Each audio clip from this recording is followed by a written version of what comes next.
Olá a todos, tudo bem com vocês? Estamos começando mais uma edição da nova temporada do programa do Global Agribusiness Forum aqui no Canal Rural, o principal fórum de conteúdo do agronegócio. O Global Agribusiness Forum irá reunir os maiores líderes do setor em sua quarta edição nos dias 23 e 24 de julho, aqui em São Paulo. E como você já sabe, várias entidades estão reunidas para realizar o GAF 18, entre elas a Sociedade Rural Brasileira, a Abramilho, a ABCZ, a Abrafrutas, a Maisal, o Fórum Nacional Sucroenergético e a Datagro. Vamos debater a ciência do campo a serviço do planeta, a ação é agora. E para falar sobre esse tema do Global Agribusiness Forum 2018, o nosso convidado de hoje é o Dr. Renato Buranello, grande parceiro nosso, é amigo da casa, do Canal Rural e do GAF e sócio da VBSO. Dr. Renato, muito obrigado por aceitar o nosso convite. Obrigado, Luiz. É um prazer estar aqui com você. Dr. Renato, muito se fala dessa agenda regulatória para o agronegócio no Brasil. Você pode contar um pouco em que estágio está e como se classifica essa agenda? Sim, Luiz. Na verdade, eu acho que a gente teve muita evolução aí nos últimos anos, apesar de toda uma complexidade do cenário político, mas reforma da lei trabalhista, Código Florestal. Então, a gente teve avanço em alguns grandes diplomas que repercutem no agronegócio. Contudo, ainda há uma grande agenda, que ainda precisa de elaboração e, de certa forma, de uma força política para aprovação, né? Entre elas, lei de proteção industrial ou intelectual, patentes, registro de marcas, a questão também de aquisição para terras por estrangeiros, é um grande debate, às vezes parece infindável, que a gente precisa também resolver, entre outras coisas. Então, eu acho que há avanços, mas ainda há muito a se fazer.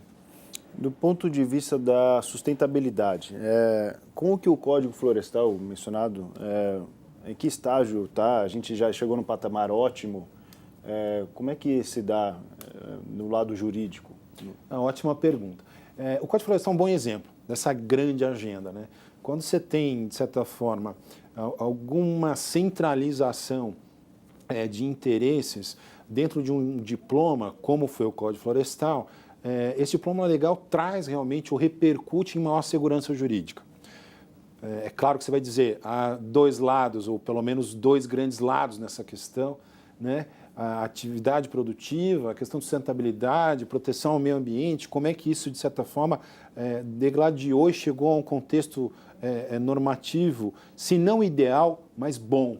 É um exemplo. O Código Florestal é aquilo que foi bom, foi o possível e equilibrado dentro de um determinado momento econômico e político.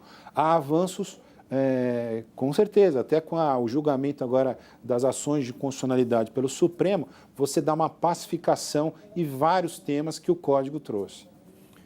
O senhor comentou também sobre a aquisição de terras por estrangeiros, né? Esse é um assunto que se debateu muito durante esse ano e por vários motivos, né? Isso foi colocado em pauta tanto no Brasil e foi debatido até lá fora.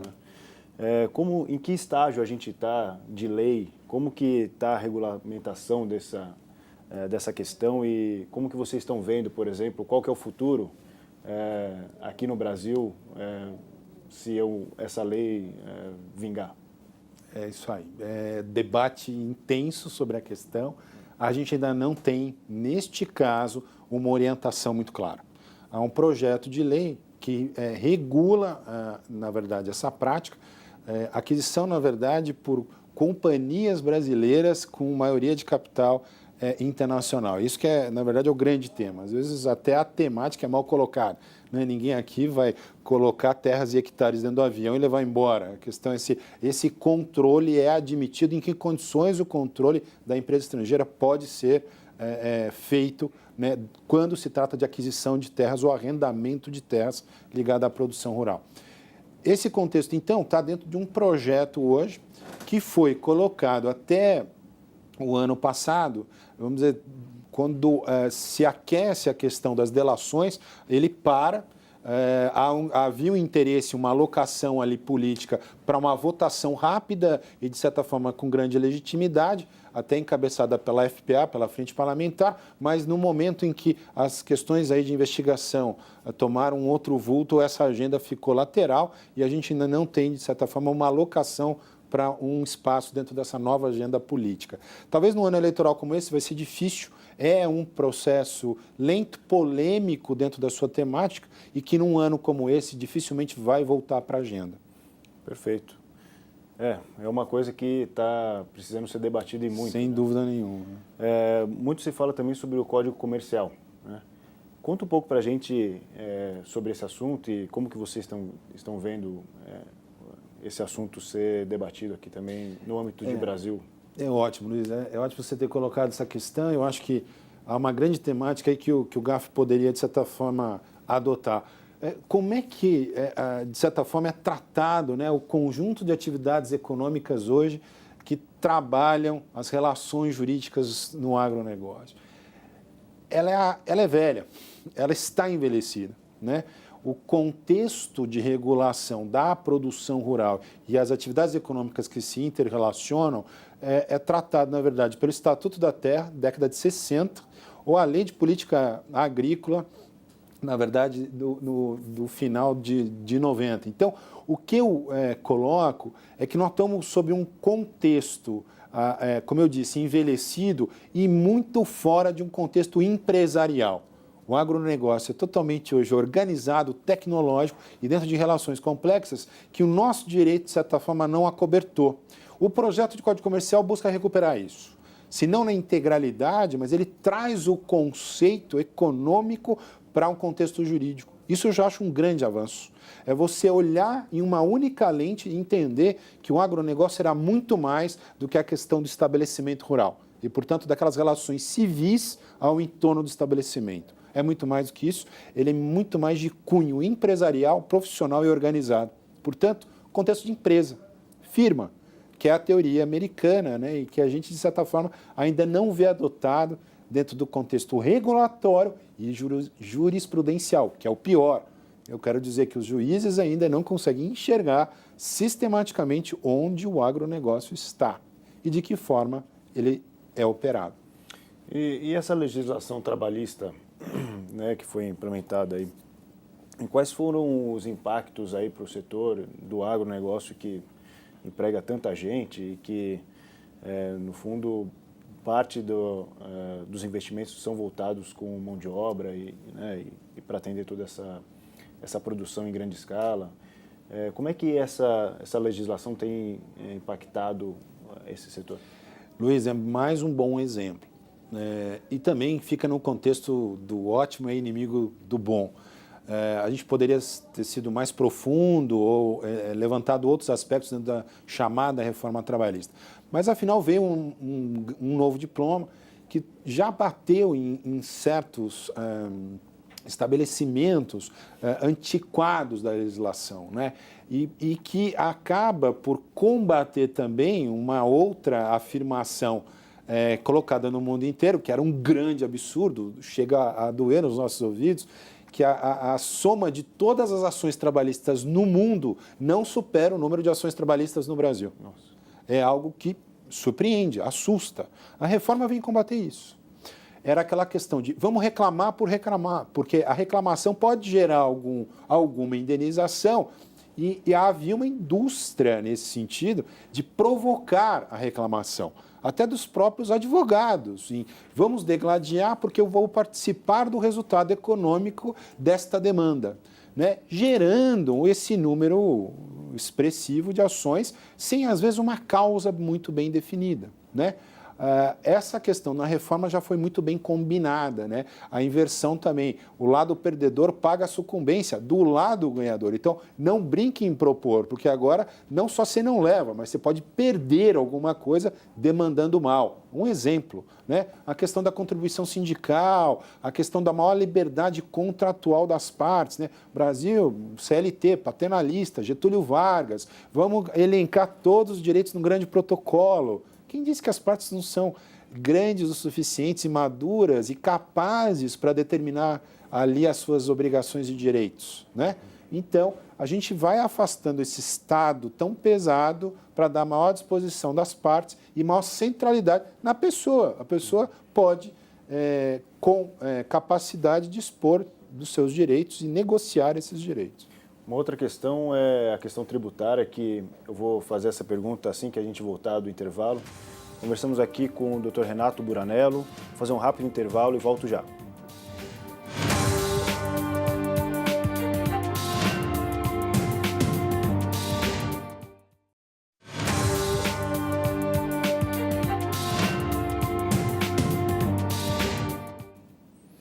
Bem-vindos de volta. Estamos falando aqui com o Dr. Renato Buranello, sócio da VBSO Advogados.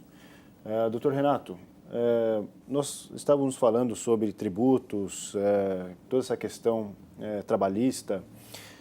Falando da questão tributária, como que tem sido, como que o agronegócio brasileiro tem administrado essa dimensão fiscal toda?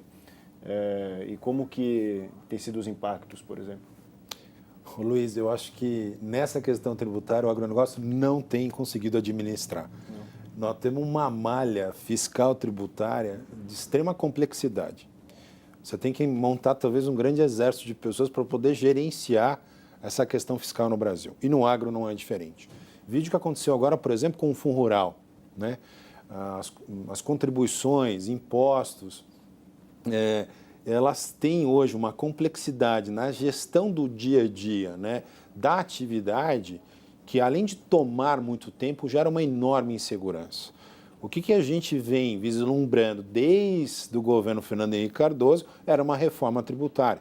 Essa reforma também está projetada, a gente tem uma reforma aí em tela, mas muito distante de qualquer avanço, pelo menos nesse período agora. Espero que num novo governo com uma maior legitimidade possa evoluir. Mas a grande guerra fiscal entre estados, a questão de ICMS, a questão dos tributos federais, também extremamente onerosos e mal distribuídos, a centralidade na União, né, da maior parte dos recursos, faz com que você tenha um enorme debate, né, uma enorme questão ainda muito mal trabalhada. O agronegócio ainda não digere bem isso. E a gente tem a cada momento surpresas aí de qual o posicionamento que se pode levar. O Fundo Rural foi um grande exemplo de algo que havia já decidido, afastamento de base, né, de cálculo ou até de campo de incidência, e a gente teve, de certa forma, uma votação que recupera algo que havia morrido. Então, você imagina a segurança, né, para o produtor, né? Tem setores inteiros aí que realmente ainda não sabem o que fazer, né? Se abrir um refis, você dificilmente indicaria um cliente também, porque a circunstância de insegurança é enorme. Então, você vai dizer, confesse tudo ou não, qual é a base que foi tomada para calcular aquilo, havia ações que suspendiam a cobrança, né? Então, há um responsável tributário, você pega o setor de frigorífico, há o responsável tributário, como é que ficou destacado para cada lado a responsabilidade fiscal. Então, isso é muito complexo, a gente não sabe digerir muito bem, e eu acho que só uma reforma profunda tributária poderia combater essa ineficiência, né, que a gente hoje tem no Brasil. Essa questão tributária, ela é um privilégio só do Brasil ou nos outros países também acontece isso também? Tem algum país em particular que, você vê os Estados Unidos, que geralmente quando eles direcionam a produção por uma linha de pensamento, tanto o setor público quanto o privado direciona todo o caminho, né, para lá. Caminho. Eu acho que assim, a boa lembrança que tua, que já me traz de cara um recado assim, que eu acho que a gente tem que levar para um debate como o do GAF, é a questão de impostos em cascata, né? Ele vai, ao final, encarecer demais o nosso produto, perdendo competitividade. O Brasil é caro por isso, né? Então, a carga é muito pesada sobre produtos que, de certa forma, deveriam ter até vantagens fiscais, né? A questão do exemplo americano, tem o IVA, né? O Imposto sobre Valor Agregado. É uma vez só. É uma vacina só. Você toma e ela cura aquela questão. Então, o que eu quero dizer com isso é que você combinar nessa reforma tributária tributos, né, de demais entes dentro de um só, que tente agregar, de certa forma, aquelas características, mas simplificando todo o sistema. O que eu quis dizer a você há pouco é que quando a gente conversando com os clientes, as atividades são relacionadas dentro de um corpo empresarial, você nota que realmente para gerir tudo isso, você tem que ter um exército de pessoas. Olha o custo disso. Né? Quer dizer, então assim, como é que o Brasil poderia avançar? Simplificando essa rede, né, de cobrança também, né, de execução dessas obrigações tributárias numa grande reforma que permitisse, de certa forma, uma simplificação, uma automação maior na questão tanto de qual regime fiscal, né, da onde vai sair as receitas, todo um planejamento no direito financeiro, frente também a um sistema de cobrança mais eficiente, mais direto. Né? Eu não quero que perca a arrecadação, mas eu quero que ela seja eficiente. Né? Hoje é tudo custoso, em toda a máquina do Estado, até para cobrar é muito custoso. Custa caro ao cidadão brasileiro. Sem dúvida. Um outro ponto que eu queria te perguntar também é em relação aos contratos e financiamento frente ao Estatuto da Terra. Conta um pouco sobre essa questão e como vocês têm trabalhado também. Eu sei que você tem envolvimento grande nessa questão e conta um pouco da dimensão disso. Luiz, isso é outra questão que também merece avanço. Né? Se você pensar que um agronegócio ele tem hoje uma complexidade, traz um inúmero cunho de relações, né? Tanto dentro do campo como principalmente fora do campo, né? Antes, né? No fornecimento de insumos, pós, na comercialização, na logística, na exportação de produtos e subprodutos. E você tem um Estatuto da Terra, que é da década de 60, como eu falei, regulando basicamente 2 tipos contratuais, que é o arrendamento e a parceria rural. É como se eu dissesse a você que o Estatuto fosse capaz de regular essa malha contratual, essa rede contratual que é o agronegócio, nada mais do que atividades econômicas interrelacionadas, de cunho jurídico, mas que o Estatuto pudesse, de certa forma, atender. Não atende. O fato é que ficou velho, envelheceu, também, sob a mesma ótica da CLT, muito dirigista, você tem ali condições que as partes têm que, de forma cogente, aderir. Você não pode estipular livremente nem o percentual na parceria que você vai receber, porque a lei determina o percentual. Poxa, mas nós dois não podemos combinar o percentual que o parceiro vai receber? Não, eu tenho que estar de acordo com o protocolo da norma, dentro de condições e índices ali de retorno, de recursos, de frutos que ela visa proporcionar a cada parte. Então, assim, a liberdade das partes acaba sendo tomada por um dirigismo estatal muito mais pesado, a mão muito mais pesada do Estado em relação a isso. Há a necessária reforma desse contexto. Também, né? Em relação a financiamento, né? Como que é a evolução dessa estrutura de financiamento para o agro, por exemplo? Então, isso é outro bom exemplo, né? Quando o Brasil encara, de certa forma, o problema, colocando o Estado no devido lugar, né? A Constituição diz claramente que o Estado ele é muito menos exercente da atividade, ou só em exceção ele exerce atividade econômica, casos de monopólio, né, e algumas outras atividades reguladas, mas ele tem uma função muito mais preponderante e importante na função de incentivo e planejamento. Então, eu incentivo um setor, uma atividade, e eu planejo essa atividade. E o ente privado faz. O que eu quero dizer com isso, nessa tua questão, traz isso para o mundo financeiro. Dar condições, né, de melhor gestão de risco, melhor participação do mercado de capitais, você muda o paradigma de financiamento. Tinha um paradigma também altamente regulado, crédito rural oficial, recurso dirigido, subsídio das entidades financeiras em relação ao Sistema Nacional de Crédito Rural, e aí, em 2004, se criou uma nova sistemática. O que o governo fez? Eu dou o instrumento às partes que venham operar esses instrumentos. Instrumentos que têm segurança jurídica e que traz alguns incentivos, como eu falei. Qual é a função de incentivo ali? Eu quero parte dessa poupança popular que está por aqui, venha irrigar o agronegócio. Que ótimo, eu tirei uma isenção da renda sobre a aplicação nesses títulos ou papéis do agronegócio. No momento em que a pessoa física, então, investe num papel do agronegócio, ela não paga imposto de renda sobre aquele rendimento.